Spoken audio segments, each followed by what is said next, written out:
Bronny can go in front of ESPN. Nigga, my mama gonna go to war, nigga. I don't give a fuck how old she is or how old I am. So if I got a pops, that nigga gonna do this. Well, he better do this. That's right. Yeah. But now we're opening the door for all of these parents to start coming out and protecting their kids. If you think that's bad, wait till you see Shadua. Right, it's about to Dion already doing that. We all saw what we saw, and you know what we saw. That's elementary school. No. That's all when you a teammate, he push him like, man, like, let's go. He push him like, get off of me. Get off of me. Get off me. No, don't touch me. Was it worth the $30,000? Now? In the moment. In the moment. He was up. You remember? Was it bingo night? Or was it? 44. You know what we do in this show, boy. We flow, boy. But I'm going to keep it high level. This is going to just give you the beats. And I give you my opinion at the end on all of these topics. But what's going on, the core issue, is the carriage rights fee. First of all, start off the right way. Exactly. Let me start out like this. This is why I'm broke and you got money. this whole Dak Prescott saga. What are those? On the field, I got metric after metric. He's a winner. Okay, he's number one in all categories for the Dallas Cowboys first 5 seasons. Off the field, unquestionable character. Like, the only thing you got on Dak Prescott is, I am undefeated. Oh, come on. And me playing basketball, and I just want to line up. He's getting up. And show. Yeah, we doing this for real. He's first. I want to go rebound. Shoot. This one? Cut that up, baby. This boy, it's wet time. That's what I do. I still don't know why this is a pick, except exceptional play by the defender. Look at that. 2 dudes reaching, and then he comes between them and say, let me split this bunk bed. And I'm out of here. Shotgun snap, slips. Oh, that's ugly. Sack on your first play ever in the NFL. I know your nightmares came true. You're like, God dang. Oh, yeah, this ain't it. Look at this blitz right here. I mean, he only knows so much what he's reading off stats, off paper. I mean, everything's good on paper. But I would always love to hear from a player because they play the game. What about a journalist? Like, being real, NARPs are journalists. Like, you're from that pool, right? So imagine somebody just said, you didn't play the game. I don't want to hear it. She would have a living room full of people at about 10 p.m. probably every other Friday or Saturday. Come up here and I already know what they want, and I got to sing whatever song. Did you say sing, not rap? You said sing, huh? Sing. Yeah, they ain't trying to hear no rap. They ain't trying to hear no rap. Yeah. Well, you think you can do something with that? Hey man, Michael Jordan too light in the tail. Okay, you know what, big dog? Yes. I ain't light in the tail. If you want some of this, let's go one-on-one right now. Let's get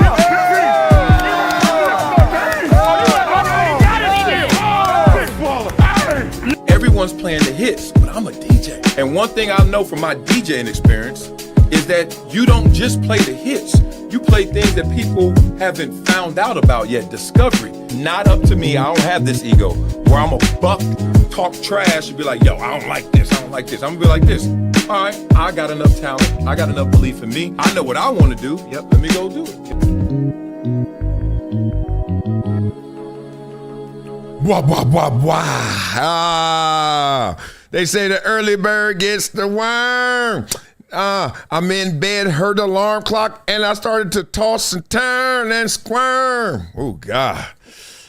So I just got my butt up and got some coffee and got some of this hydration situation, baby. Ooh, we got a show today. Good Lord, what y'all doing? They messing with legacies out here. They ain't playing. They don't care if you're dead or alive. They gonna talk about you. That's why your legacy can't be a building. Your legacy can't be brick and mortar. Your legacy can't be outside of you. It gotta be that inner voice in your itty bitties. Everything else will be damaged. You don't believe me? Check this out. Kobe Bryant, the Black Mamba, revised. The Black Mamba brand, mindset, and legacy has been associated with Kobe Bryant for decades. However, the origin of the Black Mamba doesn't start with him.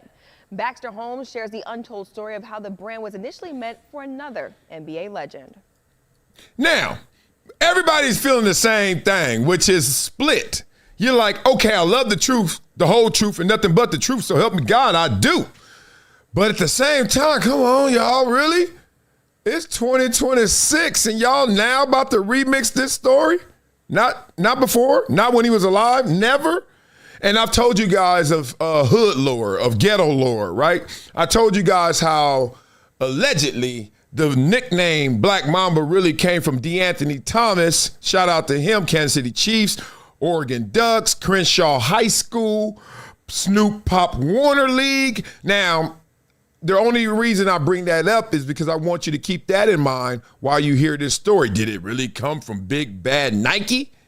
Was it really intended for Kobe, somebody else? Or once again, was this something that was taken from the streets and then taken to another level? Let's go. What can I say? Mamba out.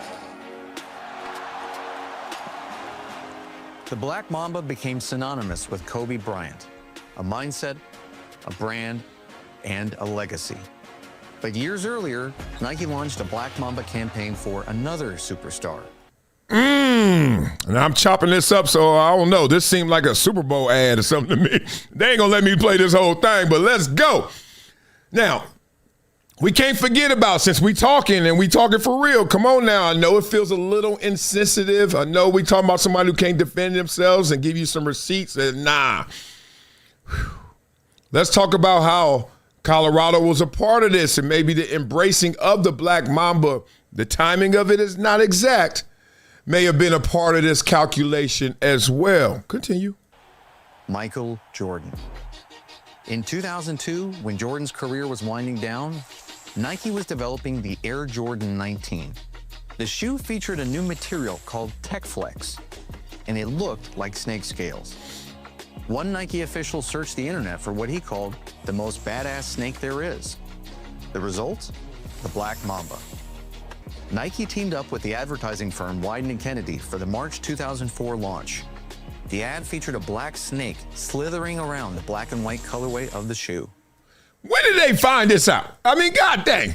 Yesterday? Okay, I get it. It's all lining up. And look how much money and concept and how much operation goes into just coming out with another sneaker. This is the 19th edition of them. And they say, oh, let's go now. Let's go to the wild. Let's go to the jungle. Let's go find us a Black Mamba. And they did. And this is for Michael Jordan. Now, this is interesting. Pay attention to this, how they twist and turns like a snake. There was just one problem. Jordan was terrified of snakes. It was one of his closest held secrets, something the ultra competitor wouldn't want his opponents to use against him. The launch was approaching when Jordan learned pivoting from it could cost millions. He allowed the initial ad to run, but made it clear he never wanted to see the snake again. See the snake? Now this is the part. Okay, I don't believe this part. I believe something. This is where Kobe Bryant alive with receipts can maybe alter my mind, because right now I'm a little detached from this story. You trying to tell me that Michael Jordan got so caught up in his fear and phobia of snakes that he didn't even want to see one on his shoe? A shoe he didn't even have to wear. You got to remember this. He ain't got to wear them shoes. No, he don't. You can advertise them, promote them all out, all you want. Say, I like the 18s. You know what I mean? You ain't got to wear the 19s. What y'all talking about? And it ain't a real snake on your foot. Like, what? I don't know about this part, but keep going. Meanwhile, Kobe Bryant was under intense public scrutiny over a sexual assault allegation. The criminal case was later dropped after the accuser declined to testify, and a civil suit was settled out of court. He said that during this period, he adopted the Black Mamba persona after watching Kill Bill Volume 2 to help separate his personal life from basketball and focus on what he could control on the court. Yeah, and look, he can say he saw that and got it all from Kill Bill, but he really got it from the public. He got it from y'all. He got it from us. He got it from his fans. Dog, you see how fast people turned on Kobe? Look, turned on Kobe with something that was criminal and a civil allegation that didn't go through criminally, as they said, and then we don't know what the hell he paid or didn't pay and what happened. Now, if we weren't on this air right here and YouTube couldn't shut this down, we could have a conversation about some people who have talked about that incident in a very, very explicit way. Okay? A lot of NBA guys have talked about this because a lot of NBA guys knew about this. If you could pick up what I'm putting down right now. Okay? So, let's continue. In May 2006, he appeared on the cover of Slam magazine with the headline, Cold-Blooded. The following year, Bryant and Nike teamed up for his signature shoe line. In late 2008 came the Kobe 4 Venoms, and by Christmas in 2010, the Kobe 6s arrived. Okay, we skipped 4 years there now. What was Colorado, 04, 05? And then in 08, we talking about the shoe? See what I'm saying? We needed this show. This show was so necessary. Wrapped with a snakeskin design. When some Nike executives saw Bryant's campaign, they were reminded of Michael Jordan's. Bryant wasn't shy about modeling his game, his swagger, and even the way he chewed gum after Jordan. But multiple sources say the ideas came from different places. Call it a coincidence or extraordinary karmic fate. Either way, it's yet another link between the two legends. You hear that? Blah, blah, blah.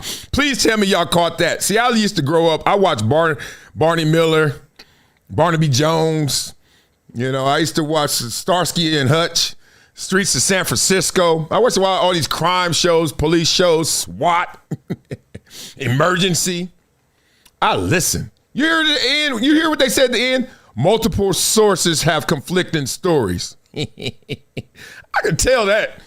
Oh, man. Go ahead, ESPN. It was entertaining, and look, it can be real as it gets. I don't know, but it doesn't sound like it. If I'm one of the jurors, I'm like, there's more to this for me to convict this and put this all on them, right?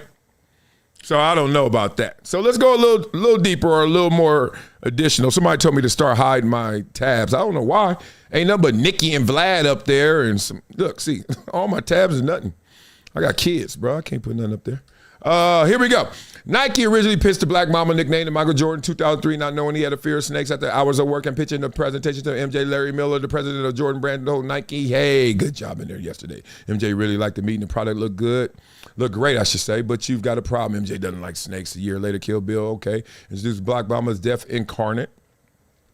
And one late night, Kobe saw the movie on TV, the limp, the snake, the bite, the strike, the temperament. He told the Washington Post in 2018, let me look this up. I looked it up. Yeah, that's me. That's me. Crazy to think Kobe could have never been the Black Mamba. Okay, it's a folklore now, right? They got us thinking, they got us talking, they got us looking at it like, what is it? So beat up in the comments what you think. Okay, do you believe which version? You believe A was for Michael Jordan, but he's so scared of snakes he can't sell some shoes that got a snake on them. Okay. The same guy who said, hey, Republicans buy sneakers too. Same guy who was like, I ain't tripping. Money is money. The same guy is now talking about, ooh, don't put a snake. Don't put it ain't even a snake. It's called textile or something. Don't put text grip on my shoe that looks like a snake because I'm scared of snakes. Yeah, right. Or you believe Kobe just sitting there watching, he Netflixing and chilling before Netflix even out. And he watching it. And he like, this Kill Bill 2 is good. I should be Black Mamba. Or 3, you believe that Snoop looking at a little kid, little nappy head kid in the hood just running around here faster than everybody. He's like, man, you the Black Mamba. You the Black Mamba. You the Black Mamba, I said. I think it got to be a mix of all 3 of them stories because all of them individually don't stand on their own, do they? Nah, not to me. Slow. Come on. Let's get into it. All right, let's get into it. Now, real sports. I had to start with that. Luka, you better duck or hire you some better PR because they on a mission to get you. Yeah. NBA media has turned on Luka Dončić. The point is, that is not okay. And you know how Riley has his statue? You know what Luka Dončić's statue, if he ever gets one outside his crypto now, is going to be? It's going to be like this. This is the Luka statue, like this, with his arms out like this. Why you say that? Every single trip down the floor, you're complaining to the refs. Every trip down the floor. Oh. Every trip down the floor, you're complaining to the refs. Even when he hits the shot. No, you're not going to get the and one. And it can't be that the refs blow every call on Luka Dončić. Not only that. This is your rant. No, I got a rant. Blah, blah, blah. So that's the beginning of this. I saw that and I said, one, everybody know that's true. Sometimes it feels like you piling on. Sometimes it sounds like you way too early, but tell the truth. Dog, I do not like watching Luka play because of that right there. Because I'm watching the game with my itty bitty and my boy, and I'm always telling him, don't respond to the refs. I know that is not NBA culture. It's more NFL. Like they call something on you in the NFL, we just be like, whatever, dog. We go like this, oh, come on, man, whatever. But in the NBA, oh no, it's an altercation. It's a conversation. It's a situation. So I get it's a different sport. But I'm like, yo, the referees to me are not to be argued with. You're there to learn from them. Today, that's a foul. Tomorrow, that's a foul. Next game, that's a foul. Okay, thank you for the intel. Instead of arguing and continuously going back and forth and wasting defensive trips up there and your man just scored, or just sitting there whining, dog, how about you keep playing and just be like, okay, that's what they're doing today. That's how I look at referees. Just like in life, it's just it's an unknown adversity that will always pop up. And you be like, that was bad. That was unnecessary. Oh, thank you for the gift. Whatever it may be, that's how I look at refs. But when I watch Luka, oh my God. Look, he's amazing. He's insane. But when you're not that athletic, I'm already looking at you like, okay, this ain't my favorite version of basketball, watching somebody non-athletic do all those athletic things. And then you crying about it too? Oh, bruh. But it continues. Jalen. So Peyton Pritchard sees this, throws the ball to Jaylen Brown, Jalen scores. Stuff like that is just, it's got to be so annoying to play with him. Let alone just like some of the, obviously, we don't need to go into like the antics, but it's just like, oh no, I feel like, let's go into the antics. Let's go into them. The whining is back at just peak / Nadir Dallas levels. It's every fucking play. Oh. Just play, man. Not everything is a foul. And it's almost like, are you playing to draw a foul or are you playing basketball? Like, which one are you doing? Are you playing one-on-one and like with the refs, or are you playing a game? It's every single possession now. It's completely out of control. It's back to Dallas levels. It's just unwatchable. And I hate it because he's a genius. He's a literal basketball genius who can get any shot and any pass he wants. And what you're talking about, what I've said is something has just not sat right with me this year, and that it just doesn't, the numbers are unbelievable and they'll always be unbelievable. It doesn't feel as unsolvable as Dallas Luka. It doesn't, it feels like some of the predatory passes where he's passing 2 steps ahead of the defense, and you can tell he's enjoying passing 2 steps ahead of the defense. Like, I am going to use. Huh? I know I get there sometimes. I'll be like, what did I just say? I hope they heard it because I didn't know what I was saying. What did you just say at the end? But the point is, it's getting to a point where you're like, yo, Luka, you making it hard to watch. You making it hard to digest how you balling out there. It just is. Maybe because I'm watching him more because he played for the Lakers and I only got doses of him in Dallas. Maybe it's just because he does not play defense. And more importantly, it's one thing to not play defense. They target all 3 of them dudes when they together. When LeBron out there, when Luka out there, when Austin out there, it's hammocks and chicken. Yeah, everybody eating. But Luka's even different than LeBron and Austin Reeves. Austin Reeves tries. Sometimes it's not going to go so well. You know LeBron has, and you know LeBron can a little still, but we got to save that little to when it matters. These things are the considerations you have when you're judging them. But Luka, you're like, ain't you 26, right? And every time I see him move laterally, I'm like, not only is he not capable, I remember his combine. If you guys don't remember, look online and look at Luka's combine. He can't go laterally like that. He can't. It's real. I mean, when I say that, this is relative to like the top dudes. He's the top dude. And when they say go lateral, I mean, it's like moving a refrigerator with a dolly. Sideways. Not front and back. Sideways. It's like, Okay. Which is more insane than how good he is if he can't even do that. But what's worse, oh my God, me the coach, me the former player is looking like, you can't do it really in terms of your capabilities, but you don't even try. Oh God, no. You my teammate, you acting like that. I know you sorry in that capacity and you ain't caring. Oh, and then you start crying. Oh. Ownership on Luka. When are you going to give some effort on that end? We know you're not a great defender, but at least give us something. Heard. And if you start doing it, Luka, then guess what?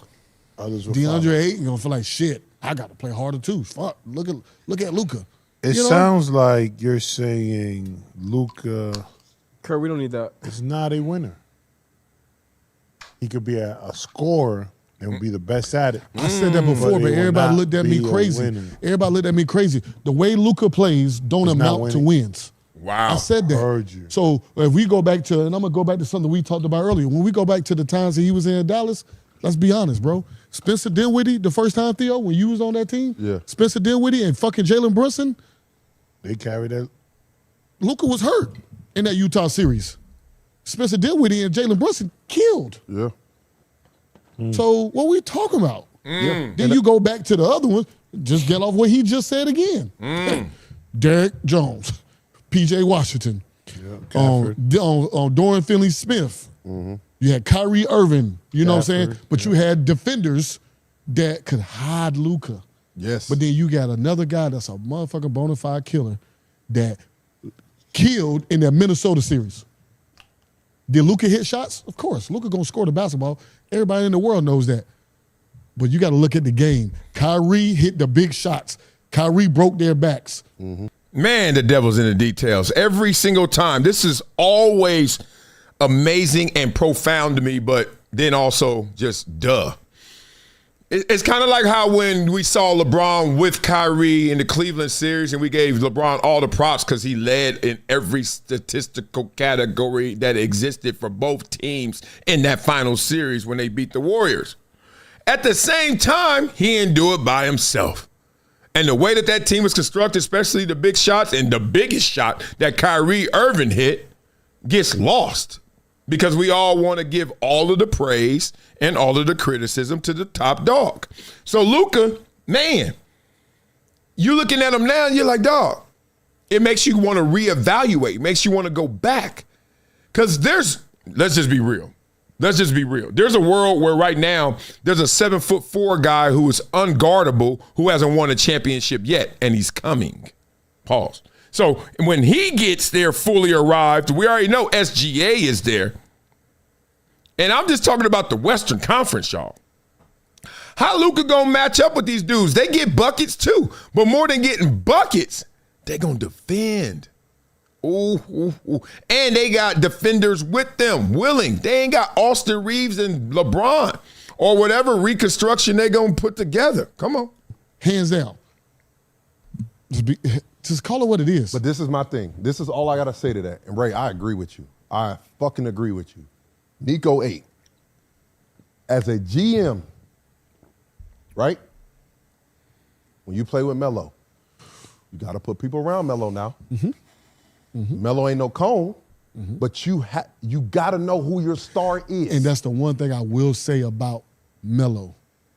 Melo wasn't the best defender, but he tried. Yes. There you go. You know what I'm saying? Yes. He played hard. Yes. You know what I mean? Like, and he would listen. Like, if we got on him about some shit, hey, Melo, you got to get over, bro. Like, damn, come on. Yeah. Like, you got to at least get over there, at least make the dude change his shot or something. My fault, Ray. My fault, J-Kid. My fault, Swish. My fault, Tyson. Like, he was like that. It wasn't no get an attitude or fuck out of here or whatever. And I'm not saying that's what Luka do, but his body language... His body language don't really give that off. If it's me, I'm the GM, I'm gonna be like, look, first of all, I know when I walked into this team, I'm like, this ain't the fucking team that's gonna help this nigga. When I do that, I'm going to him straight up. I'm like, hey, look, you see the team. I got you some fucking help. I got you some defenders that's gonna help you out majority of the game. But you got to give me more effort on this end. Give me some. Gotta give him something. Blah, blah, blah. I think we got the point that people are now taking it to that level of like, look, your decision making, what you doing, is coming under real criticism. And all these outsiders are saying it. And then sometimes it got to come from the inside. Sometimes it got to come from your boy. It got to come from the king. I'm not sure. I mean, obviously you have to ask Luka what he saw on that, but I thought he had a good look, and it looked like he kind of just lost his balance. Didn't have a rhythm with the ball, whatever the case may be, and it kind of allowed him to get back in front of him. And I was kind of off balance when he gave it to me. I thought he had a great look, but that's what I looked. That's my POV. Okay, LeBron sound nervous. Blah, blah, blah. He said kind of about 8 times. LeBron knows the transition's in play. LeBron knows the power and the pecking order, and it's crazy to walk around and call yourself the king and have others do it at the same time. You ain't the king, brother. It's Lucas. Ain't that crazy? So now, nicely you're pointing the finger back at that guy. Don't look. All things ain't from the king. It's that guy. It's real spit around the Laker land. Beat it up in the comments. I want to know what y'all talking about. Then we're going to get into some of these politicizing the sports. The U.S. men's, U.S. women's hockey team. How they get under fire? They just want some gold medals. Everybody's supposed to be smiling and celebrating and selling apple pie for old America. Instead, what are we doing? You know what it is. We got problems. So we're going to talk a little bit of Trump and his response, his phone call, and what they did with that. Beat it up in the comments. Okay, let's see what y'all talking about. I see y'all in here. Francisco Aguilera, Patrick Edwards, my man. Become a member, like and subscribe. Like the button. What is it? Like button? Hit the like button right now. God dang it. And let's get into this, okay? Love to you guys out there rocking with your boy every day, every way. Let's get into it. What was this? Okay, let me close all my mental health. What was all that talking about? Let's get into this. What's the controversy and phone call between President Donald Trump and the U.S. men's and women's hockey team? Because that's what started all this, supposedly. All right, so they win the gold, and then he calls up the men's team. How you get the number to the locker room? Boy, the president got power. All right, so here we go. After the U.S. men's Olympic hockey team won the gold medal in the 2026 Olympics, he made a locker room phone call to congratulate them. During that call, Trump invited the men's team to attend his State of the Union address. Okay, we just saw that celebration at the White House. He didn't joke that he would have to invite the U.S. women's hockey team too, who had also just won gold, or else I probably would be in peace. And in the video, the players are heard laughing at the comment. Okay? All right, you already know where this is going, right? Can't be laughing at that joke. Even if the joke is funny, it's insensitive, right? So why it sparked the controversy is seen as dismissive or insensitive, as I just said. Many people, including the U.S. women's team captain Hillary Knight, called Trump's joke distasteful. They felt it overshadowed the women's historic achievement and framed recognition of their success as something the president will only do under political threat. Ooh. Reaction of the men's team, they didn't like that. Some critics said the men's team laughing during the comment made it seem like they were taking the women's victory seriously. They weren't. Can you read, Wiley? They weren't taking the women's victory seriously. This led to backlash on social media, petitions, and calls for apologies. Okay. And then the response from the players later, members of the men's team, such as goaltender Jeremy Swayman, said they should have reacted differently and stressed their respect for the women's team. And what the women's team did, they declined the invitation to the State of the Union due to prior academic and professional commitments. They missed all that damn school to go to the Olympics, but now they're like, no more. Not explicitly in protest, though the timing drew attention. Trump later said they will be welcome to the White House at another time. And this is a broader conversation because the episode fed into wider debates about how women's sports are discussed and celebrated and how leaders and fans respond to moments that seem to diminish women's accomplishments. All right. Okay, let me just get this off my chest real quick. I don't even know what we're going to get into, how deep we're going to get into it. Hit the like button, but it's this. I tell you one thing, don't compare yourself. They say comparison is the thief of joy. Don't compare yourself. And if you do compare yourself, have a thick enough skin to know that you're either going to win that comparison or lose it. Ain't no ties. Okay? Ain't no ties. Somebody will be like, they're kind of hard to compare. You know which one. Oh, well, I don't know really, but there is one. Okay? So if you compare men's sports to women's sports, be prepared if you're in women's sports to probably hear, I like men's sports better. That's a comparison. Okay, that's an inter-comparison. Let's have an intra-comparison. Now let's compare men's sports to men's sports. NFL to NBA. Go. I think I like NFL. Okay. NBA to Major League Baseball. I think, point being, somebody gonna lose in the comparison. Now, when men lose to men, it's okay. But when women lose to men, it's not okay. Why are you comparing? So that joke naturally landed because it was a comparison, because all of them, men and women, are competitors. You just beat every other country in the world in hockey, ladies. So here's a comparison. Who's better, U.S. women's team or the other teams, the field of hockey? The women. It's so crazy, the selective outrage. When we like a comparison, when we like something like that, it's all good. When we don't, it's dismissive, it's insensitive. Okay? I've noticed that in comparisons. My go-to when someone compares or someone is not going to like the answer, I always say this: are you sure you want to hear this answer? I always step in because I'm like, everybody can't take the fact that you're going to take an L. Okay? Now, I thought it was a joke. I understand why it does sound dismissive. Under the definition of dismissiveness and insensitivity, it definitely qualifies. Continue. I said continue. Do we hear anything? Oh, I want to hear this. All right, let me give y'all some.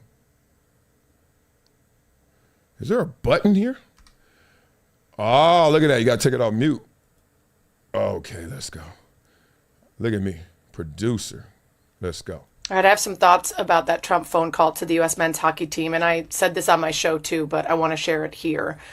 Just how quickly men's hockey spoiled a moment of patriotism and unity and goodwill. Just a brief moment that Okay, this is Sarah Spain. Y'all know her, right? Remember her? Yeah, let's keep going. They spoiled the moment of patriotism. Continue. we all shared. Almost instantly spoiled it, and all the goodwill from heated rivalry and the great conversations around hockey. And I think those of us familiar with a lot of men's hockey culture aren't surprised, but can still be disappointed.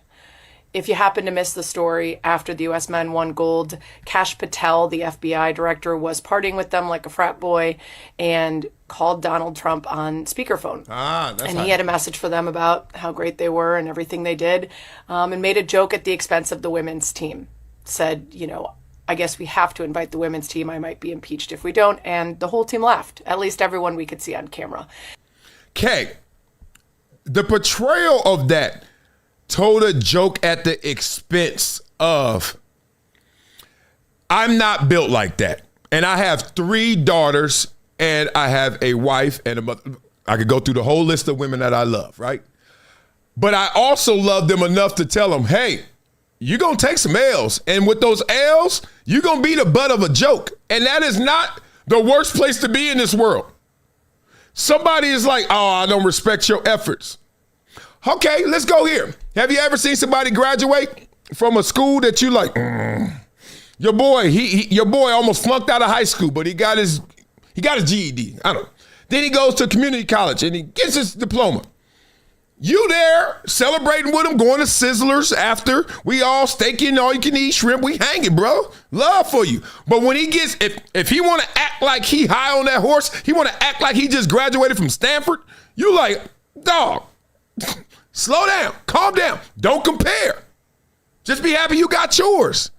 See, that's the thing. Now I understand you're like, well, you're supposed to look at the men and the women at the same time and all that. Yeah, it would have been classy. I'm not disagreeing with you. But I'm also saying, golly, how bad is it if somebody make a joke and you get the joke? You get the joke. You just don't want to be the joke. That's the problem. And the video of that call and Trump's joke has created a lot of conversation in the media and online. And there's a woman named Ellen Weinberg Hughes. She is a former women's national hockey team player and a player development consultant for this 2026 U.S. women's Olympic gold medal winning team. She's also the mom of Quinn and Jack Hughes, who are both on the men's Olympic hockey team. And after the joke and after the celebrations, she was asked about Trump's mocking of the women's team on the Today Show. And as my producer on my show, Alex, put it, quote, "So much word salad in here, Aaron Frankel needs to rate it." Yeah, that was a shot of Aaron Frankel's Caesar salad rating Instagram. Got me hungry. All right, let me say this. No, I'm going to wait because I think she's about to go somewhere. Let her cook. Anyway, what Ellen said in part was, quote, "At the end of the day, it's just about the country. These players, both the men and women, can bring so much unity to a group and to a country. People that cheered on that don't watch hockey. People that have politics on one side or on the other side. And that's all both the men's team and the women's team care about," end quote. And the thing is, yeah, they can bring unity. Or they can forget about that unity almost instantly when they're thrust back into the masculine energy of their locker room. You know, hanging a medal around the neck of FBI agent of chaos and wasteful spending, Kash Patel, hanging on every word of our convicted sexual abuser and many times accused rapist president, like they were newborn pups angling for their mother's teat. And that is an apt analogy because newborn puppies can't see or hear anything for the first 10 to 14 days of their lives, which kind of sounds like the world these men choose to live in. All right, blah, blah, blah. Wow. I said she was going to cook. And I didn't say you wanted to eat it. I just said she about to start cooking. I knew she would. Okay, Sarah Spain. Thank you very much. Yeah, this feels like a very concerted effort to try to make this more than it is. We're going to take this joke and take it all the way to my real personal feelings about this administration, about the policies, about the individuals, etc. And we're going to use the guise of we lost unity in that moment. No, you didn't. Let me give you an example to tell you you didn't, Sarah Spain and others. If President Trump called Indiana, imagine this scenario. Indiana just wins the national championship. And to make sure you understand what I'm talking about, President Trump is calling in, or he's receiving a call from the locker room in Indiana. The same year, last year, imagine I'm at Columbia graduating and we won a championship. 1AA. We're the 1AA champions. They're the 1A champions. And then someone in the locker room, Kash Patel, calls up, "Trump, man, Indiana won." Trump's like, "Give me the phone. Hey, guys, come to the State of the Union address. I'm inviting you champions." "All right, go Indiana." And because Columbia won too, we're going to invite them too. And they giggle. Do you know what I would do if I heard that? Laugh too. Because we ain't the same. Now you're going to say, "Oh, the women are the same. They beat all the women. The men are the same. They beat all the men." That's not the joke. The joke ain't you are better than all yours. It's you ain't better than them, but I'm inviting them too. You get the joke? Golly, people always get caught up in their feelings. "Oh, that's not fair. It's not fair." If Trump had to call up the Seattle Seahawks and he's like, "I'm inviting you guys too. Championship, yeah. You're my favorite sport. I love football." "Oh yeah, I'm gonna invite them NBA champions too." "All right, come on, OKC." And if you turn that into "how dare he disrespect," I just think this is an emotional one here. I think this is a sensitivity one, a sensitive one instead of an insensitive one. I'm not going to allow that. And then, of course, a lot of people who ride that way want to say things like this. This is tough. Peter Rosenberg, who I like, sees USA men's hockey as sad little pawns at Trump's State of the Union. I hate when people want to say you're not offended, so now you're being used. They try to do that to me because I went to the White House twice. And both times I was invited by the Donald Trump staff, like regime, whatever you want to call it. He's in office. And I'm here to tell y'all, once, twice, 3 times a lady, whoever the president is, Marcellus Vernon Wiley will accept the invitation and go. And I'll take it even further. I am not mad if your ass don't want to go. But I am judging you if you want to make a lot of noise about me going. You get it? You know the friend that said, "I ain't watching the Super Bowl. I ain't watching the halftime show. I ain't doing that." Well, okay. Then they mad that you ain't continuing to listen to them or interrogate her. Why? Why are you not? Why are you not? Or I'm not going to argue, dog. You're not. Why are you giving so much energy to something you don't want to give any energy and presence to? That's why I know it's fake. That's why I always look at people when they do that. I'm like, you ever had that friend? This is the same thing they do in every conversation. This how they want to start a conversation off. Psh, come on now. Y'all got that friend? You riding and your friend like this. Oh, hell no. You know what I do? Keep riding. I am not jumping into no conversation you want to start off with some, oh, can't believe this. Either have a damn sentence, subject, predicate, tell me what you're thinking, tell me what you're really feeling, or shut your ass up, damn. People be cracking me up. I ain't watching that. Okay, you're not. I am. I'm watching. Yes, I am watching Mayweather Pacquiao too. Oh, why are you watching that? Why are you not? Oh, because it's old and we don't want to do it. All right, I'll call you on Sunday, tell you who won. I'll call you Saturday night, even better. Oh, man, why they even doing that? Dog, you okay? I love when people don't want to do something, but when they want you to hear them to the death of you, why they don't want to do it. Shut your non-energy presence going having ass up. Just don't do it. We have lost. That's the lane that we need to, we need to obliterate it. Blow it up. Blow up this lane. Not the yes lane, not the no lane, the lane of I'm not, but I'm going to tell you forevermore why I'm not. Blow that lane up. That's why I said in the Bible, that's why I said it in the Bible. Be hot or cold, not lukewarm. Spit you out my mouth. Yeah. That middle lane of I'm on both sides. Mm-hmm. Can't stand it. All right, beat it up in the comments. I know I got a little into it, like the dome into it. And then we're going to get into Stephen A. Smith with a message to LeBron James. Yes, the LeBron James Machiavelli tour still continues. Stephen A. Smith, hey, look, I get it. He sits down with somebody new. They like, look, dog, we got to talk about LeBron. Stephen A. Smith didn't bring it up, but he going to answer it. He's like, I ain't starting nothing, but I'll finish everything. I'll finish this conversation. So let's talk through that. Beat it up in the comments. Let me see what y'all talking about. Who we got in here? Mr. Chevelle, you do what you do and I'll do what I'll do, period. Spoiled ass past 2 generations. Preach. Golly. I have lost more earwax hearing people tell me what they don't like and what they're not going to do. That's why I eliminate those conversations. That's why my circle is so small now. I know a lot of people, associates. Oh, if I step outside, it's what's up, big dog? What's up, big dog? We're going to play pickleball. When we going to do that? I do all that. Association, I am at 100%. Friendship, I'm down. I'm down to like 9 people. I love people. I love you. But come on, man. I ain't trying to sit. I am not sitting around. Hey, what you doing tomorrow night? Okay. Let's go to dinner. What time? 7:30. Nah, my kids don't go to bed at 8:30, so it's got to be after that. Okay? I'll give you 8, maybe. All right, let's go. Then we going to sit there. Man, you know what I don't like? No. I'm going back home to eat. I got a Swanson TV dinner waiting on me versus hearing what you ain't going to do. Come on, people. Grow up. Grow up. Francisco Aguilera's in here. Too early to be that angry. I know. This angry brand new. Oh, my God. People are tripping. TC210, I see you up in here. Yeah. Look. If you can't get joked on, that's why I got mad at the comedians in general when they start apologizing. If I'm a comedian, I'm saying one thing, almost like an oath. I'm never apologizing. I need to take this serious stuff in this world and make light of it. I need to be King Levity. If I'm a comedian, I am not apologizing. Matter of fact, I'm not a comedian. I don't apologize for nothing. Not because I'm not wrong.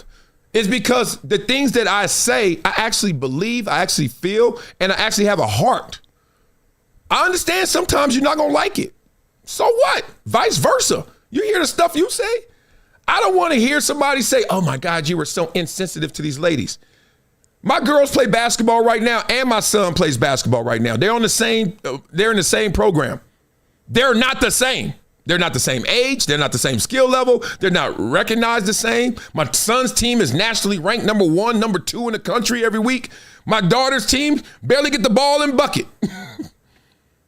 You calling, but they both won their championships last year. You want to call both champions? And he's like, yes, MJ, we would love for you to come to the White House. Oh, yeah. Tell your sisters they could come too. I'm giggling. I know the difference. And now, only people that are upset with that, and I'm going to leave on this, is people who are trying to prop up themselves like we're the same. It's okay, boo-boo. I played in the NFL. The NBA ain't the same. The NBA is way better in terms of player experience than the NFL. Will you stop playing? You got to look at, I know NBA guys, they live like kings. They stay at the Ritz-Carlton. Y'all know what it is. We stay at the Holiday Inn Express. No, let me stop. A little better than that. Marriott, I like it. All good. Dog, there's a difference between good and great. They treat the NBA dudes like next level. Come on now. Y'all see how it is? And then if you want to compare us, and then if, well, we got to take the NFL too. Look at them dudes. Come on, man. Stop playing with me. All right? I bet LeBron somewhere is saying, Stephen A., stop playing with me.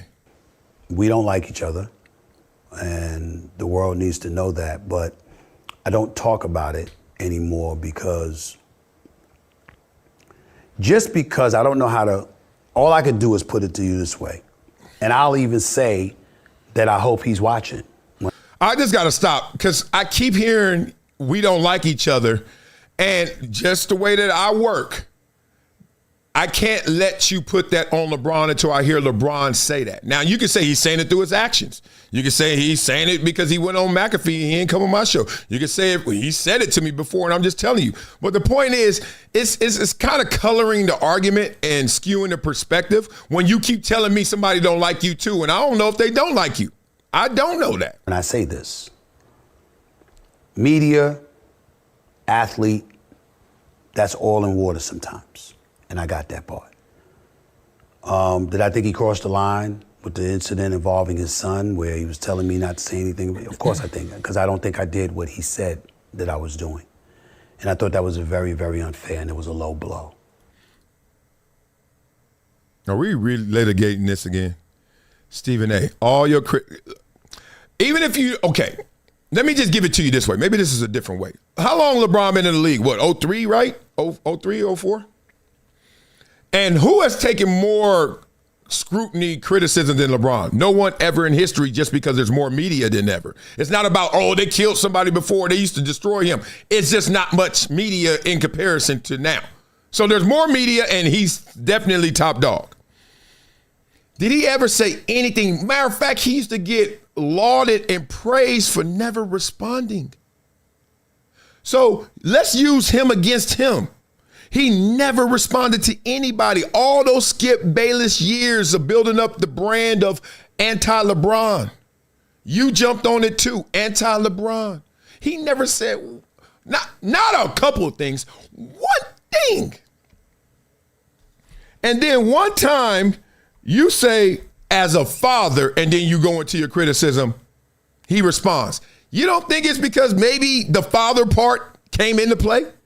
You really gonna sit there still, was this a year removed now, and still act like, I ain't do it? All I'm gonna tell you is, as a father, me, when I hear somebody else says, as a father, and then they got something critical to say, they better duck. They better duck. Having said that, time heals everything. And as I see his career dwindling to some degree, meaning that he's not 31 anymore, he's 41, and Father Time is undefeated, and all of this other stuff. Hey, sound like, what's his name, Graham? What's his, Graham Bensinger? He's been through this before. He's like, yeah, I'm gonna let you just talk it up, brother. Talk it up. Here's the thing. These are the choice words. This is my nitpicking, but this is also my sophistication because I've been in media so long. When you're talking about Jordan with the Wizards, I wonder if you know what he has said dwindling to Michael Jordan with the Wizards. All-time great, dwindling. Like that. That's how you get at LeBron. You don't get at LeBron and say he sucks, because stop it.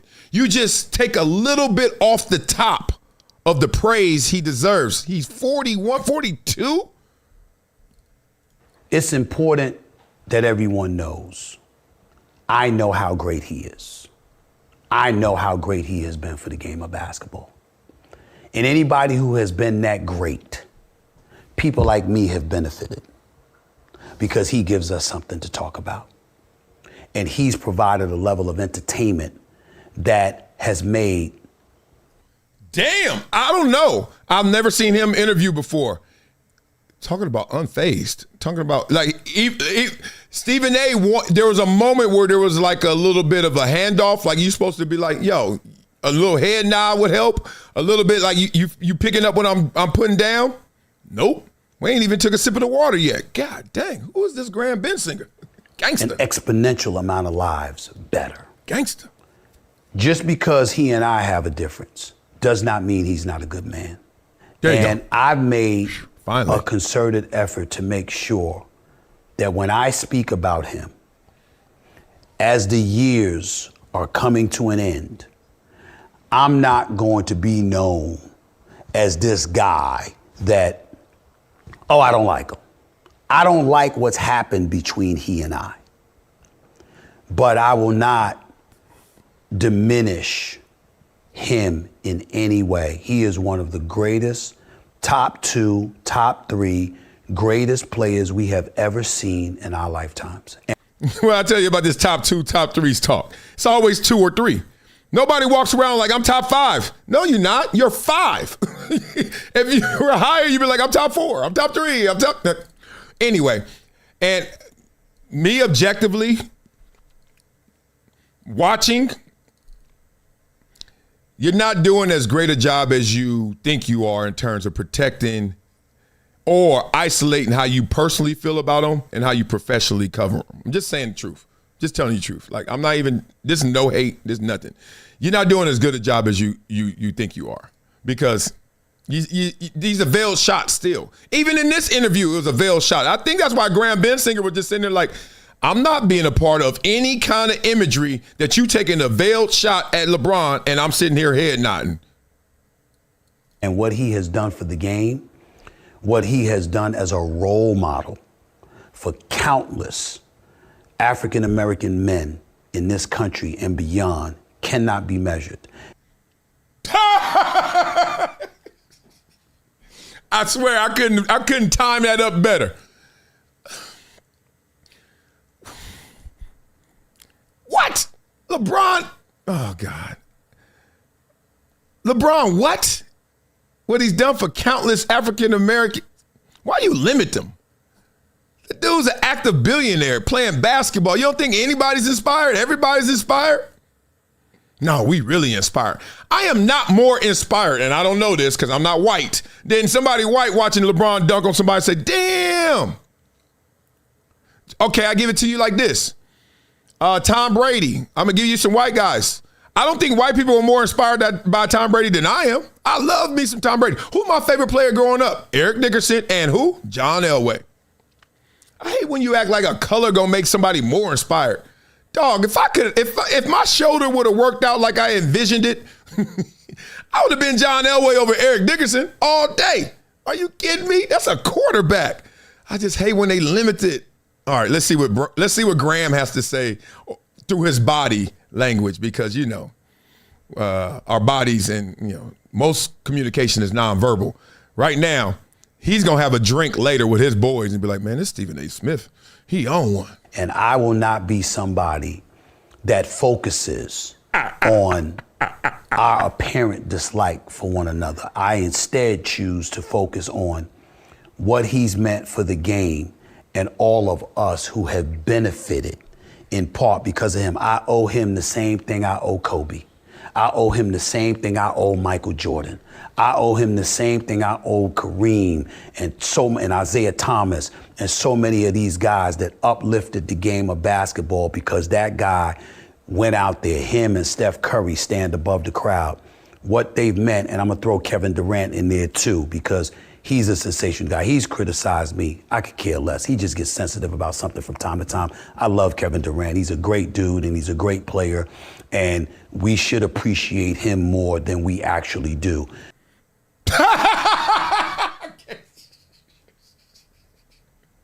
Today's gonna be a good day for me. I am living right. I am not trying to do this. I'm trying to stop on Stephen A. last word. I keep getting Graham like, you are full of it. Oh my God. Did you catch them shots at Durant? He gets sensitive sometimes. Or maybe he just calls you out on the BS. Steven. Like, what are we doing? What are we doing here? What are we doing here? You try to say that Durant's on the sensitive side. You can say that, maybe. That's a good narrative. But when you call somebody out on their BS, why are you sensitive? Remember, we talked about this yesterday. We're Rottweilers. We chilling. We at the crib, laying there in front of the TV. Okay? Don't step where you're not supposed to step, or all of a sudden you hear this. I'm not getting up. I'm a rock. I'm not a poodle. A poodle gets up. I'm a rock. I go like this. You know where not to go. And then you get mad at me. What's wrong with you? Huh? You're so sensitive. What's wrong with you? Chill. Relax. You know what you did first, homie. And I think that if I can sit up there and say, I owe them, well, how do I not owe LeBron? I owe him too. And so I choose to focus on that. It's unfortunate that we are the way that we are, but he has nothing to worry about when it comes to me. If he does great, I'm going to be the first one to stand up and say he's done great. If he makes a mistake, I got to do my job. But when his epitaph is written on his basketball career, the only negative thing you'll hear me say about him is that he ain't the GOAT. That's Michael Jordan. But anything else, Michael Jordan is my GOAT. That's not a negative towards him. That's me viewing Michael Jordan as the greatest I've ever seen with my two eyes, but nothing else. Blah, blah, blah. Let me put this in proper perspective, because I don't like the fact that making, as he said, LeBron James not the GOAT, number 2 or number 3 all time, is always used as punctuation to his career. That's now, to me, that might be the grandest of the things that are unfair to LeBron James. Because think about it. It's not about LeBron and Jordan in this conversation when you say, well, he's not the GOAT. It's the fact that this is why this is another thinly veiled shot.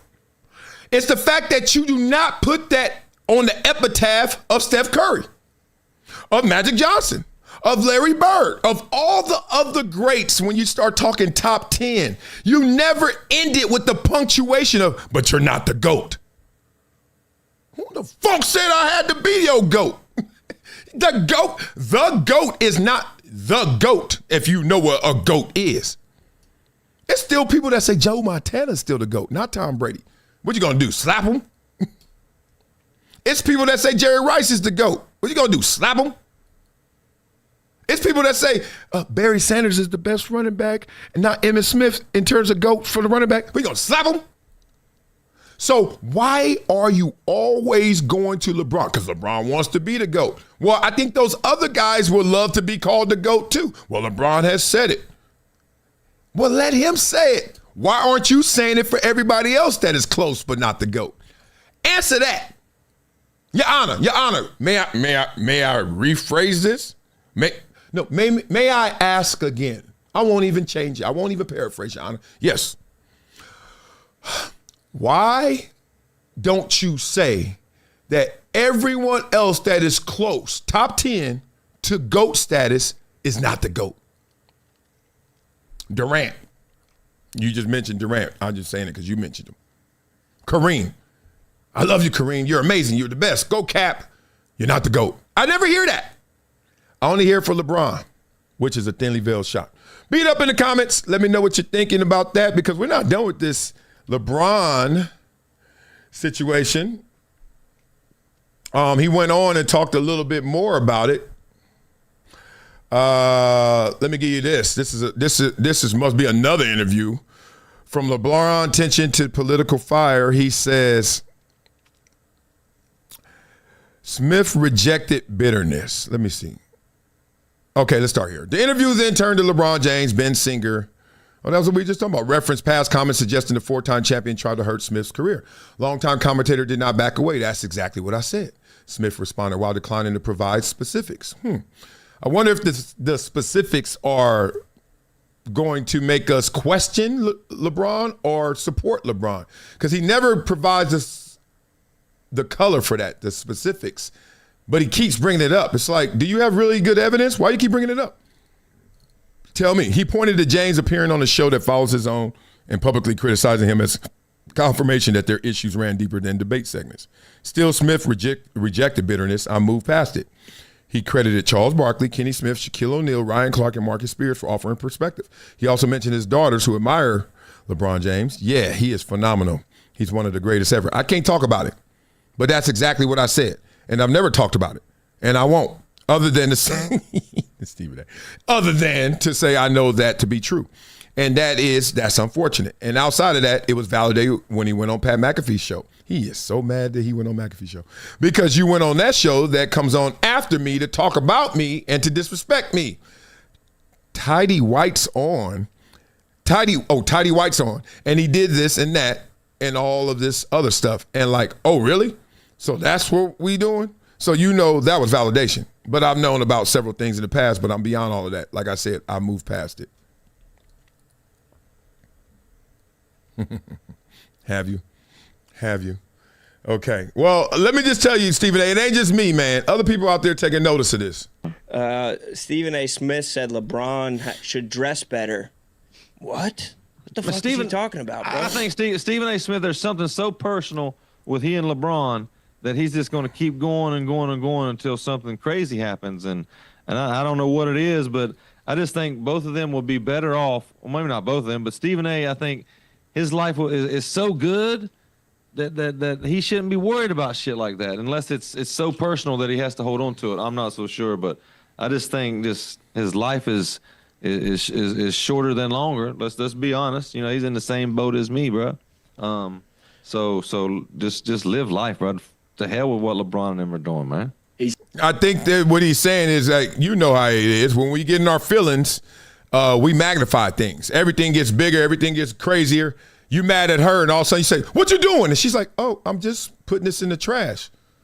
Oh, what you up to? What you doing? Oh, I was just gonna make us something to eat. Oh, like every move she make, you like, what's? Because you're in your feelings. What she do?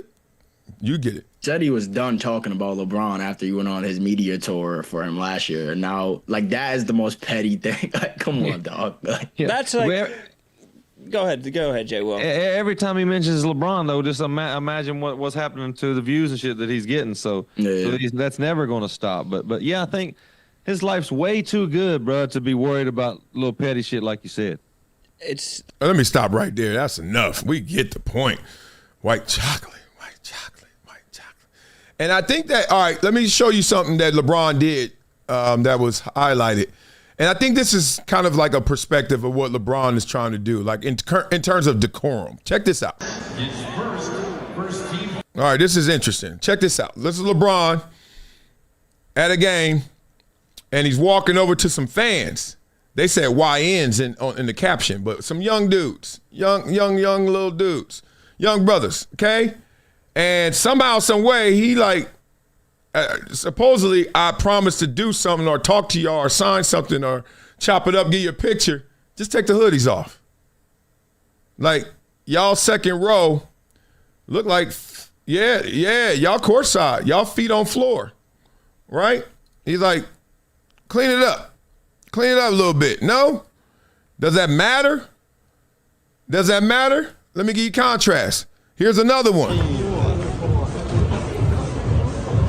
That's Steph Curry.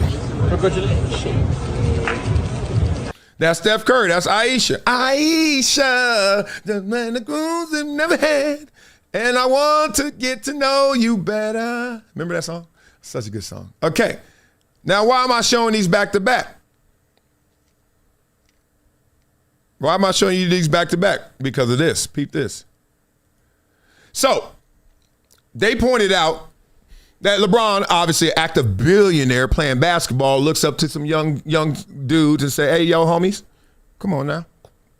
And then you see a guy worth, they say, $500 million. This is the caption. And they say, look how he dressed. Like, I mean, you literally, not the joke, but this is real spit. This all could be Target.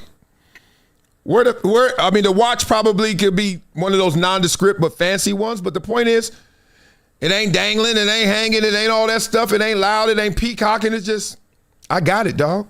Understated. Just wanted to highlight that because I think in decorum, they're trying to go there, right? Real spit. So I love that messaging when it's like, dog, you know, a little bit of the LT Barry Sanders. Act like you've been here before because you're coming right back. Here, referee, here's the ball. Here's something that's interesting because y'all know y'all forgot about it. Chiron Moore, Michigan, former head coach of Michigan, supposedly got a victory in court. Let's hear about it. Chiron Moore, the former University of Michigan head football coach who was all in the news in December of 2025 after he'd lost his job and caught a criminal case stemming from a workplace relationship he was having with his assistant. Well, he just got some good news regarding his criminal case. And I'm not a lawyer, but I watched the hearing, so let me give you the recap on the interesting argument his attorney made and why the judge agreed with her. For context, in case you need it, this is Chiron Moore, this is his wife, and this was his executive assistant and his mistress. According to reports, the University of Michigan had previously investigated if Chiron and his assistant Paige Shiver were having a relationship, but both of them denied it at the time. And then on Monday, December 8th, Paige allegedly broke up with Chiron, and then she and her civil attorney, a woman named Heidi Sharp, went to the school's head attorney to admit this relationship. 2 days later, Chiron was fired for violating university policy by engaging in an inappropriate relationship with a staff member. And after he was fired, he then went to Paige's apartment and allegedly entered it illegally and threatened to harm himself. While Chiron is there, Paige calls her attorney, Heidi Sharp. And that's what always threw me off, right here. And this happens a lot. Peep game when you hear someone break up and then you hear abuse allegations. Always think this. One, I know there's explanations, but always think this.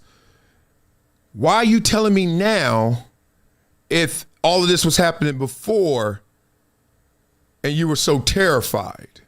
Oh, you weren't. Oh, you were. Okay, just go down that, okay? This may be a little insensitive, but we got to do it to get to the truth, okay? Surgery is not pleasant, right? We got to open it up.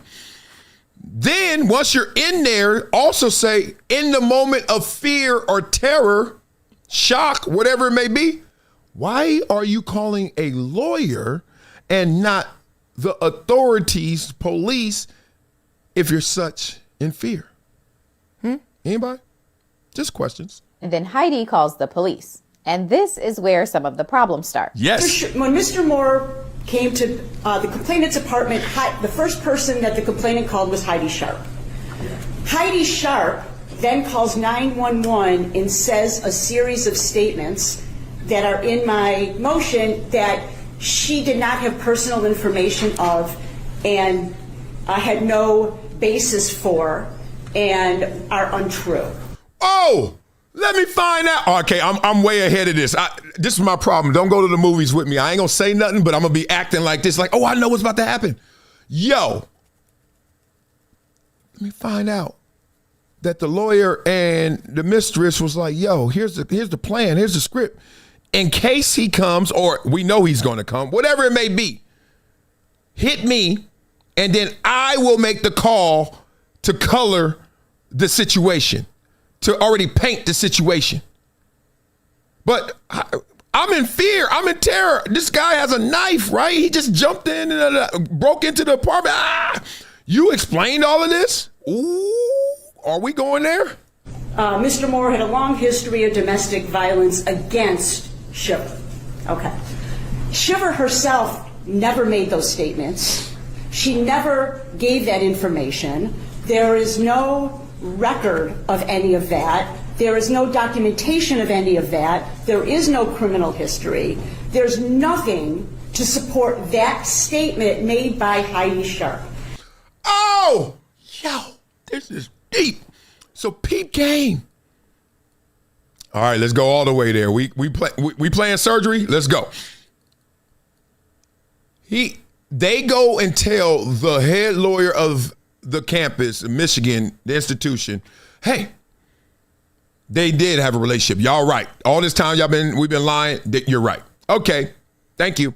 We fire him. Now, this dude goes to her house.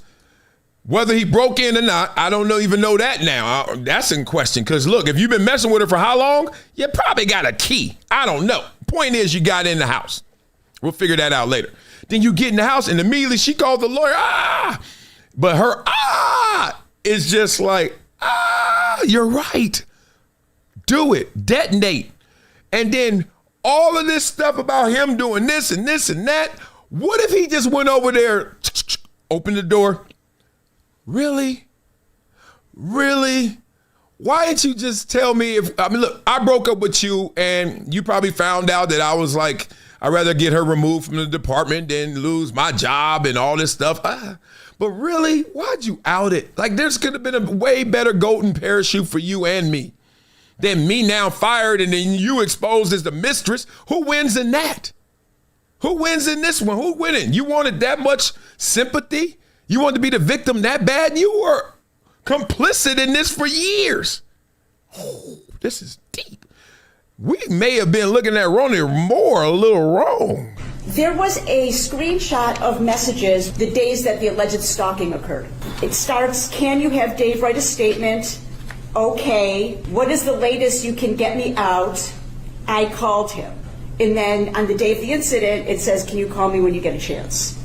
According to Chiron's attorney, some of the things that Heidi told police about Chiron were not 100% accurate, and she at some point presented officers a screenshot of some text messages alleging that all of them were evidence of Chiron harassing Shiver. However, when officers show Shiver these text messages, she tells them that some of them are work-related, not harassment. They showed her the whole screenshot, and she said, are these text messages work-related? And the answer was, yes, those are work-related. And then she was asked, are there any more text messages that you haven't given me? And the answer was no. And so, even though the officer is now aware that not all of the communications between Chiron and Shiver were harassment, the officer still included all of them, plus the statements made by Heidi and a reference to 12 unanswered phone calls when she goes to get a judge to sign off on the arrest warrant. And in addition to all of that, and this part is key, the officer did not tell the judge that there was a work relationship between Chiron and Paige. And that's important because the appellate court in Michigan previously ruled that when considering charges of stalking, knowing the relationship between the stalker and the stalkee is important. Here's how Chiron's attorney explained the ruling from the appellate court. Wait a minute. Free Chiron Moore. Hey, who's the coach there now? The guy from Utah? What's my man's name? Coach, you got to go back to Utah. What the hell? In that case, there was a stalking charge and there was a trial.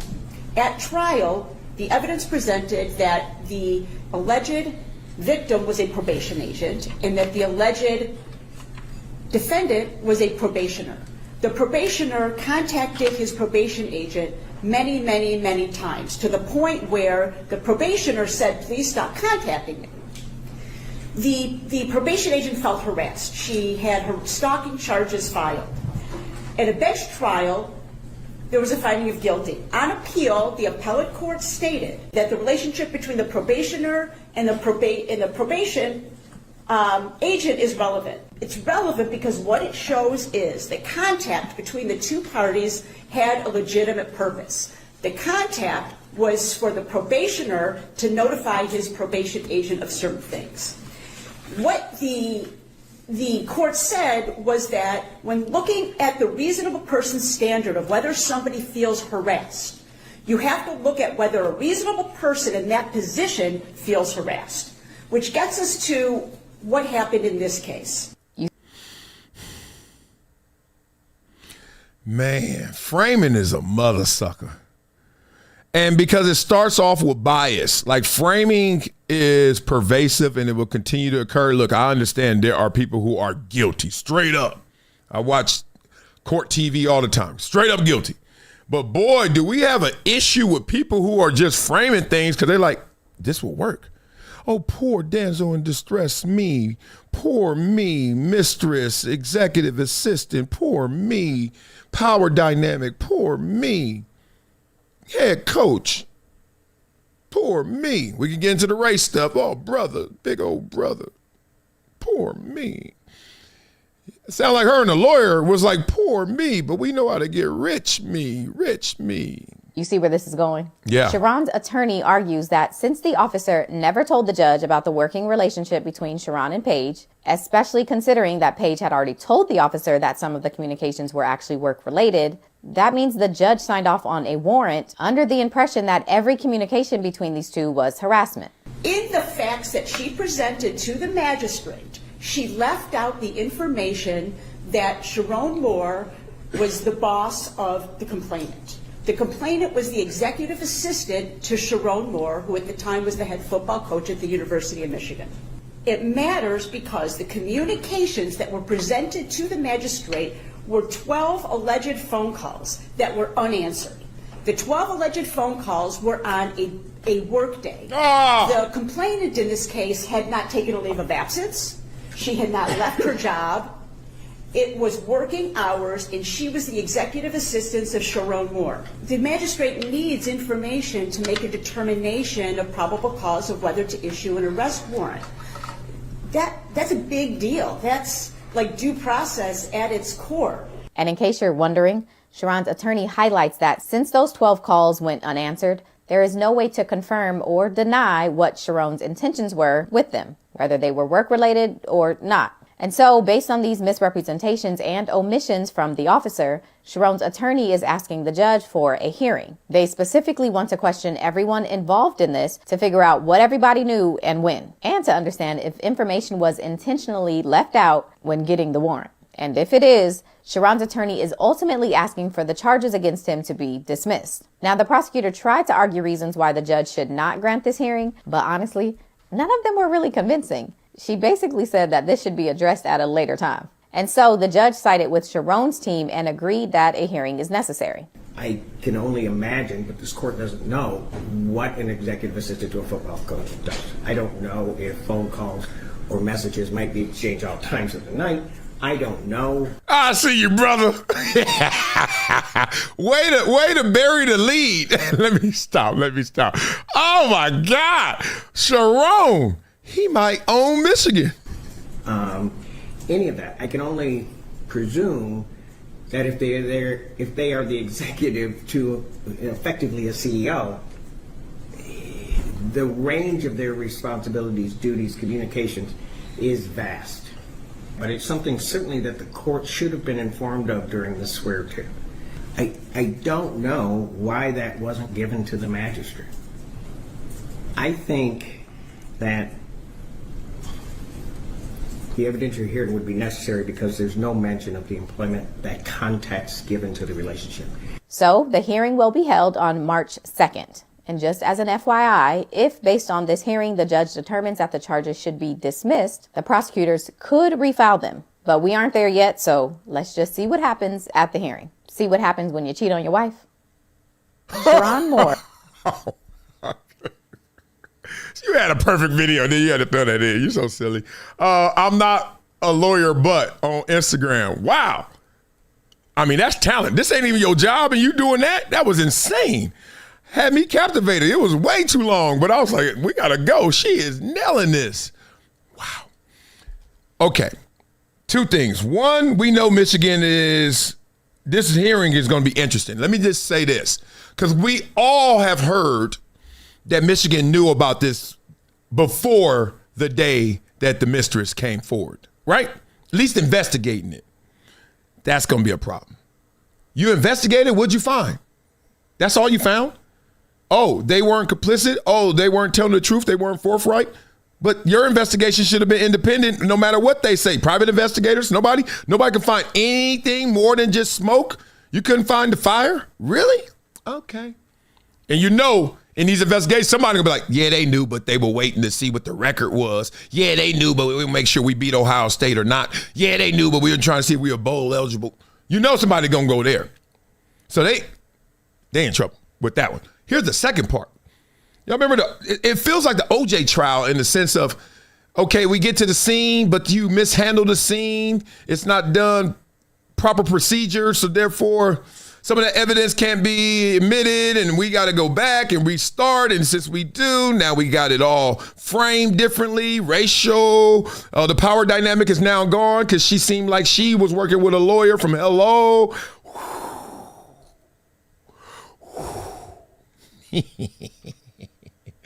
Boy, I love this show. This show crazy, man. We be finding out stuff. You ain't gonna find this out nowhere else. Oh, man. Oh, let's get into it. This is so good. All right, let's go here. We only got like 10 more minutes, so let's get into it. Hit the like button, too. Make sure you hit the like button, subscribe to this channel. Yeah. Love you, boy. Okay, let me beat it up in the comments, see what y'all talking about. Y'all up in here. Patrick Edwards, everybody. Y'all captivated. Oh, man. Chiron is going to get paid for Michigan, and that lawyer is going to get disbarred. Huh? Interesting. We'll see. We don't know what's going to happen. Get some. Okay, here we go. The WNBA season might be canceled. Players want 27.5% of league revenue, but the league calls it unrealistic and could cost teams hundreds of millions in losses. Uh-oh. Okay, let's go. Tensions are rising around the WNBA season as labor negotiations between the league and its players intensify, sparking concerns about a potential cancellation if a deal cannot be reached. When's the season start? I think like May 16th, I heard, or something like that. Look, nothing gets done until a deadline, so we got up until that time. But at the center of the dispute is revenue sharing. WNBA players are reportedly pushing for that 27.5% of total league revenue as part of a new collective bargaining agreement. Player representatives argue that with the league experiencing record visibility, higher attendance, major media rights growth, and increased corporate sponsorship, athletes deserve a significantly larger share of the financial upside. Ignorant ass. Many players have publicly emphasized their role in driving the league's recent momentum and cultural relevance. This reminds me of a relationship where y'all get paid or y'all get a big IRS refund. I don't know, something. And one of the partners in the relationship is like, yes, let's put this away, invest. Yes, let's act the same, but no, we got more. Steph Curry, how he dressed. And then the other partner like, sure, we about to go get it. We about to show it. We got it. We gonna show it. They gonna know it. And y'all hit the streets and y'all hit Rodeo and y'all hit all these spots. It just feels like that. The WNBA is sitting there like, oh, they looking at us now. We finally got a bump. Let's spend it. Look, I understand they're just trying to take advantage and, strike while the iron's hot. But at the same time, iron's been cold for a long time, decades. League officials, however, have pushed back on the proposal, calling the percentage unrealistic. According to ownership groups, agreeing to that level of revenue sharing could result in hundreds of millions of dollars in cumulative losses for teams over time. Executives argue that while revenue has grown, operational costs, travel and investments, marketing expenses, and expansion efforts continue to strain profitability. The beauty of math is just numbers. So I don't care how you feel. Look at these numbers. Like, how are they arguing over numbers? Some owners claim that the league is still in a long-term growth phase rather than operating at sustained high-margin profitability. The standoff highlights a broader conversation happening across professional sports, how to balance rapid growth with fair player compensation. The WNBA has seen unprecedented media attention and rising star power, but questions remain about how revenue is calculated, what percentage is sustainable, and how to protect the league's financial future while rewarding the athletes fueling its success. Yeah, it's a seesaw effect between the future and the present, because we don't want to consider the past. Lord. As negotiations continue, fans, sponsors, and media partners are watching closely. A canceled season will represent a major setback at a time when the league appears to be gaining historic momentum. For now, both sides remain at the table, but the outcome could shape the future of women's professional basketball for years to come. Man, how to trick off the energy, right? The energy is really tricked off. I guess I'm just waiting on Juju. Even Caitlin, because she was hurt her second year, first year, y'all didn't respect her and fully anoint her and didn't let her go on the Olympic team. It's just like, way to trick off the energy right now. I'm not that, I hate to say it, I'm not that excited. I feel like President Trump. I'm like, yeah, the ladies, the WNBA could come too. Like, they had it too. God, they had it. They still probably got it. You can get it back, right? Beat it up in the comments. Tell me if they can get it back. But right now, I'm feeling like this ain't it. This ain't it. All right. Last but not least, let me give it to you like you want it. You guys always talk about, I don't talk about Whitlock enough. Well, somehow, some way, a Whitlock post came up. I tell you, the algorithm always listening. They like, anything you want, we got it. Because that internet is too vast to go find it. So they'll put it right in front of your face. This is him talking about the NBA globalization and Kevin Durant and Stephen A. Smith. Let's hear what Whitlock got to say. Let's break them down. He's been given marching orders because Kevin Durant said something about the European players and how it's anti the black players, and Stephen A. Smith was given his marching orders, patted on the back by Massa Silver, go out there and tell Kevin Durant, and it's not our fault. We love you. It's these racist white fans. Oh, now that's a twist.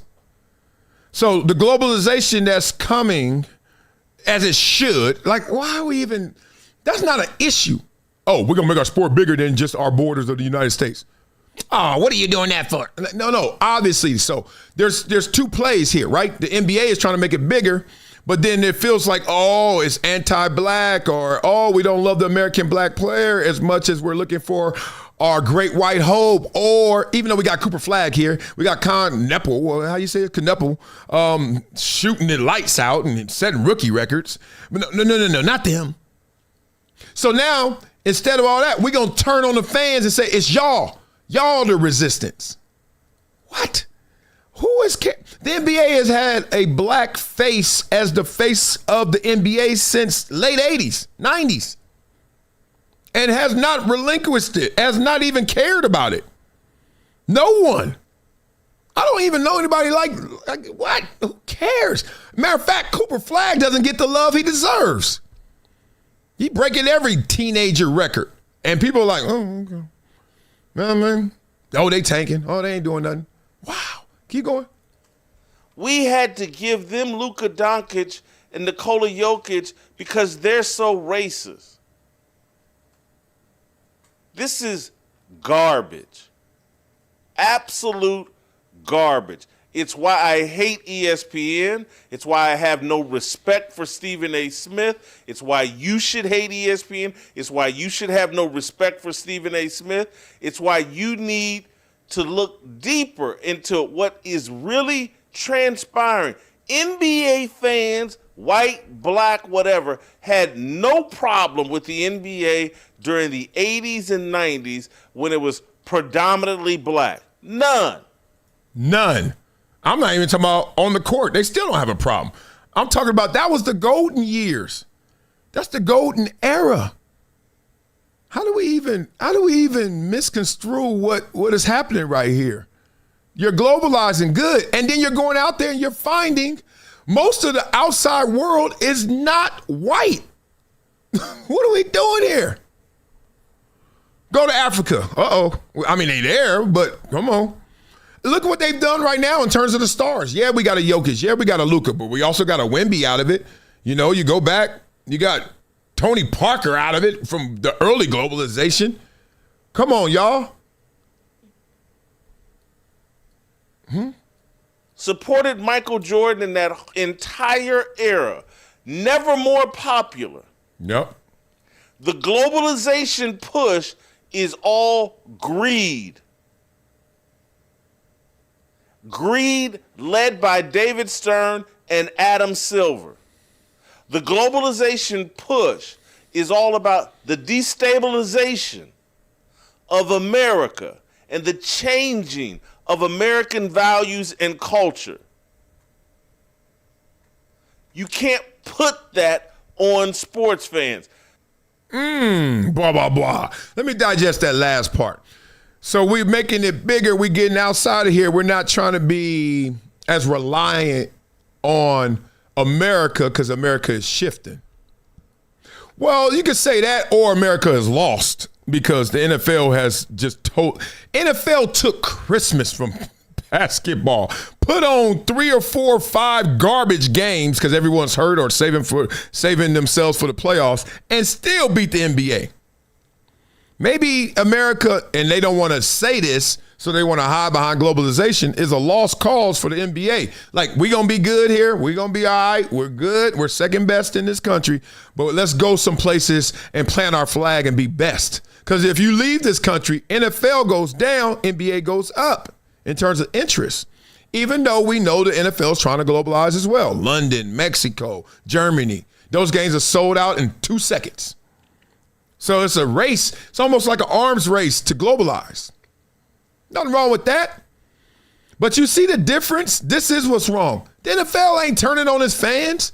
NFL ain't saying, yeah, y'all over here tripping. Oh, y'all need we looking for we looking for the great white hope in Guatemala.